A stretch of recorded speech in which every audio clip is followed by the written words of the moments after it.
Well,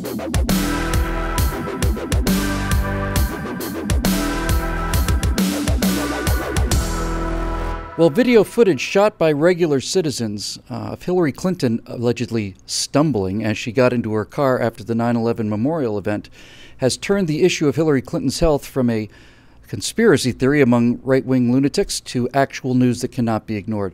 Hi, everybody. I'm Bill Whittle here with Steve Green and Scott Ott, and this is your right angle on the Clinton Lie Ratchet. It's an odd topic, guys, but I thought I'd go with it because I think finally we've got a case of who you're going to believe, Hillary Clinton or your own damn lying eyes. And the way that the Clinton campaign has treated Hillary's health issues are a very good indication of how they've treated every other scandal that has occurred during their entire scandal-plagued lives. And I call it the Clinton Lie Ratchet. And here's basically how it works. You do something awful. You put secure emails out on a non-secure server. You make shady real estate deals. You fire the travel staff of the White House and replace them with your friends, or you tell the American people that you're feeling just fine when you are in fact severely ill. So you do something awful, and nobody asks anything about it. Somebody catches you, and you tell a lie, and you tell the least damaging lie you can. And in the case of Hillary, it was, oh, I just had another BlackBerry. I thought it'd be convenient to have another server. I turned in all of the emails. I only had one device. There were no classical files anywhere in there like this. So you tell a lie. In this case, it's like we see her hacking and coughing for 4 or 5 minutes repeatedly. She's allergic. She's having an allergic attack. Okay. Well, then a new piece of evidence comes in, and that destroys your previous least damaging lie. So now you have to tell another lie, which is more damaging, but not as damaging as the truth. Well, yes, there may have been classified emails there, but they weren't marked classified, or she's dehydrated, or so on. So let's just stick to the health thing. Then we're told that she's dehydrated. First it was an allergy, then she was dehydrated. They told us this in the morning when she collapsed into the car. After an hour, people realized, dehydrated on a morning at 79 degrees when she's not panting, she's not sweating, no one else is even remotely uncomfortable. That's not going to fly. So we're going to have to tell another lie. We're going to have to retreat. It's worse to say that she's got pneumonia than it is to say that she's dehydrated, but it's better to say that she's got pneumonia than to talk about what's really wrong with her. And on it goes. So then we find out that it's pneumonia and that other members of the staff have it. So they keep adding to the lie. They keep finessing the lie. Yeah, a bunch of people have come down with it, not just Hillary. The whole staff is full of this pneumonia. Well, if the whole staff is full of pneumonia and you know that your person has pneumonia and a little girl comes up and says, hi, you don't just bend over and breathe in her face, right? This is what happens when you lie. Eventually, you're cut to the place where the lie is now it's so close to the truth, it's almost as damaging as the truth, and yet it's not the truth. And in the case of the emails, it would be this. Mrs. Clinton, I don't care what you say, there were classified emails on there, they were marked classified, you knew they were marked classified, and then her response is, well, I banged my head in 2012, and I forgot about the briefings that I got about how to handle classified information. And my entire point, folks, is if you admit that you banged your head and you forgot about how to handle classified information, that is so damning and so awful that you have to ask yourself, what is more damning and awful than that? It's a lie, because what's more damning and awful than that is that you knew you were exposing classified information out there. If you have to go to, I banged my head, I didn't know what happened, then the truth is so abhorrent that you're stuck with this awful lie. So this is what we've seen with the email things, but here's what I wanted to ask you guys about. People who are paying attention know that this kind of thing has been happening with the Clintons forever. Scotty, let's start with you. You've got a background in journalism. There's been essentially irrefutable evidence about Rosewater, irrefutable evidence about the law firm, rather, Rosewood law firm, the Whitewater scandal, the Travelgate scandal, Benghazi scandal, the email scandal. Scotty, the White House, I'm sorry, the FBI director comes out and lists for an hour all of the things that she did wrong and directly contradicts all of her sworn testimony, and nobody does anything. But as a journalist, Scott, we actually now have photographs. We have pictures of her lying. She was on Jimmy Kimmel a couple nights ago. My health is fine. You guys are a bunch of right-wing lunatic conspiracy theories. And then she goes down. So is that where we've gotten to, Scott? Have we gotten to the point where it doesn't matter how big the evidence is? It's either pictures or it didn't happen? Well, and I think that's the difference with this one, because I will honestly say that with all of those other scandals, that you mentioned, I have no primary source evidence, or very little, let me say, very little primary source evidence. I'm relying on information parlayed and purveyed to me by others. And a lot of those people are very self-interested. They're partisan, or they're trying to advance a certain narrative. So even if I believe that she was guilty as heck in all those situations, I can honestly say, look, if I were a judge, I would have to admit I don't have enough information right now, and I'd have to get some primary source information. But the difference in this thing is not in the scope or the seriousness of the incident. It's in the fact that we were eyewitnesses. We saw what happened, and she didn't stumble. She went down like a sack of wet sand. I mean, she just tumbled into that, and the people around her, their calmness and their completely under control. If you watch the video, you'll see this kind of chubby white guy walk in front of her. She starts to go down. He turns as if it were a dance move on Dancing with the Stars and puts his hand inside her elbow, grabs her arm, and the guy on the other side, and they just drag her into the van as if they've done it dozens of times before. Because they have. Yeah, well, now maybe he's just extraordinarily gifted at acting in the moment. But when you see something like that and you see her toes dragging along the surface of the ground and maybe a shoe falling off and stuff like that, the American people have now seen that something that Hillary claims did not happen, happened. And we're confused, at the very least. If we were supporters of Hillary Clinton, then we go, well, wait a minute, what is going on here? Because you said that you're okay, and you appeared an hour and a half later okay, but there you weren't okay. I mean, my 68-year or 69-year-old grandma, if she had a spell like that, we'd be in the hospital. There'd be tubes up her nose. There'd be a thing on her arm. There'd be, the stickers on her chest and electrodes running off her and all that kind of stuff. She'd not be out an hour and a half later. So that's the distinguishing remark here. And I think what I wanted to introduce, and I mentioned in our pre-call, which our members can see at billwhittle.com, is I have an alternative theory that it's not just her deception. It's not just the instinct to lie, which I believe is strong in the Clintons. But there is a sense, and I've experienced this on a very micro level as running for elected office. When you're running for elected office, there is a sense in which you are committed to a particular mission, and you begin to believe that if you don't carry it through, nobody else can possibly do it. And it's a combination of hubris and genuine devotion to a cause, if you want to say whatever her cause is, And I think that there's a certain thing that takes over and says, okay, yeah, the doctor says I have pneumonia. If we tell people I have pneumonia, it's going to be a big distraction on the campaign trail. We've got to beat Donald Trump. Everything must be bent to the purpose of defeating Donald Trump. And so I'm just not going to say anything about this, and I'll power through it, as she said that they were trying to do.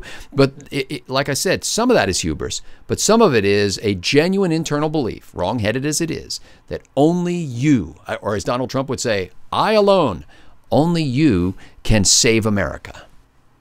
Well, what it certainly is disdain for the American people and their belief that the American people would be fair enough to factor this in or smart enough to understand. It is utter and complete disdain for the American people, which is the case we've been making. Steve, here's something I wanted to ask you about.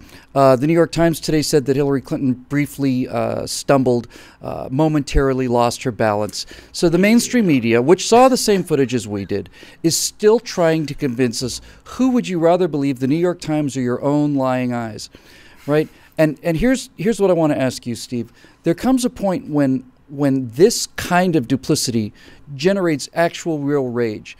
This is not for our audience, but the most beautiful example of this was several years ago, before Michael Jackson died. There's a comedian named Cat Williams who is perhaps one of the most vulgar men who ever lived, but he's very funny, and he basically did a routine about Michael Jackson telling people that he'd never had any facial surgery done and that these blonde, blue-eyed children of hers were his biological children. And he just said, I'm a grown man. Okay, I'm a grown man. What do you actually expect me to believe? How much of this do you expect me to take? So my question for you is, Steve, this, I think, is a watershed, not just in Hillary Clinton's career. I think it's a watershed in the fundamental corruption of what used to be the mainstream media, and a realization that if there hadn't been two individual citizens out there with cell phones, we would have never had this evidence, and none of this would have come up. And who are the real journalists now? You know, one of the earliest bloggers, Ken Lane, before he got Bush derangement syndrome and just kind of fell off the map, he said the best thing about bloggers way back in the day, 2002, 2003, and it summed up what we do so perfectly. He said, we can fact check your ass. And he was talking about the media, not the politicians that the media covers. It's just a brilliant line. It stuck with me, 12, 13, 14 years later. It's just perfectly sums it up. Bill, your ratchet effect theory is very sharp, but there's a fundamental flaw to it. You say that the Clintons will tell one lie and then regress to the next lie and then to the next lie, assuming that at the core, at the center, when you get done with all these regressions, is the actual truth. No, son, it's lies all the way down. There is no truth, and you'll find that very last lie, George Stephanopoulos is sitting on top of it going, what? I don't see anything. So nothing to see here. No. And in terms of sabotaging her own campaign, and with the help of her husband and her daughter, who are just helping her kill herself with this thing, at least that's what it looks like to me. I had a very naughty thyroid gland. I went through 2 rounds of hyperthyroid, and the second time they irradiated the thing, where you take this pill of radioactive isotope of iodine, and it collects in your thyroid, and it kills it off over a period of weeks, and you're fine. But I had to be honest with my wife and my kids. I had to say, I'm going to have a chest x-ray walking around in my neck here for a couple of days. I've got to sleep in a different bed for my wife. I've got to not hug my kids because they were young and susceptible to radiation. And I had to be upfront and honest with them, and so they understood I wasn't sleeping upstairs because I was mad at my wife. I was sleeping upstairs so as, not to irradiate her and my children. The first time I went through this thing, a couple of years before that, it got so bad and was untreated for long enough that I became, and I can't mince words here, a real asshole. And when I came clean, I hadn't written for the blog in months. I just disappeared for 3 or 4 months, I guess it was. And I came clean. I put up, I don't know, it must have been 1,000 words, 2,000 word essay explaining exactly what I'd gone through for the last, well, at that point, for almost a year. And why I'd become such a jerk, why I'd lost all this weight, why I finally disappeared. And people understood the readership that I'd lost from not writing for so long. They came back. I was up front. I walked him through step by step exactly how awful this thyroid condition was and exactly how awful I was. I had just become somebody who wasn't me anymore, and I was ashamed of that, and I hid it for a while. I came clean. Readers came back to me. I've had a great relationship with my readers ever since. If Hillary Clinton would come clean, I think she would find her slipping in the polls would reverse itself, maybe overnight, but she can't. Because at the very end of the ratchet is just another lie, Bill. Ladies and gentlemen, Stephen Green is no longer here. This is his body double. That's right. You're absolutely right, Steve. If she had gotten in front of this early and said, ladies and gentlemen, I have some serious health issues. Here they are. I'm quite convinced they're not going to impair my ability to be president, and I think what we're trying to do with this country is so high stakes now that I really want to be a part of it, but I felt that you had a right to know. And I'm willing to die trying to serve you. Then all of these negatives would have turned into positives, but they didn't because she can't. Yeah. She has to lie. She has to do it. She just has to do it. So here's the big close, ladies and gentlemen. I don't think that this moment outside of the 9/11 memorial was just a watershed in Hillary Clinton's campaign. I think it was a watershed in the culture. It's going to be one of those pins in history that people are going to look at and say that things have changed. Because when that footage is available and people saw it, and then the New York Times and CNN go on as if nothing happened, oh, she stumbled, then it really is the Times saying, who do you believe, us or your own lying eyes? And more people are going to go with, I'm going to believe my own lying eyes. This is a watershed moment in the history of the media of the country because private citizens like the 2 people that shot that video and all of the private citizens like us who are bringing you this message have for the first time in human history circumvented the corruption of these elites that always lead to the collapse of civilization. This has never happened before. What do they actually think they can get away with? Folks, the reason that Hillary Clinton is such a corrupt person is because she's been allowed to be such a corrupt person. She didn't start out this corrupt. She was allowed to be. In fact, she was encouraged to be. So when she lies about something and she gets away with it, and when her husband does something absolutely appalling, and they lie together about it and get away with it, and the more lies she tells, the richer and more influential she gets. The reason she's as corrupt as she is because the New York Times and CNN have allowed her to become that corrupt by not doing their jobs.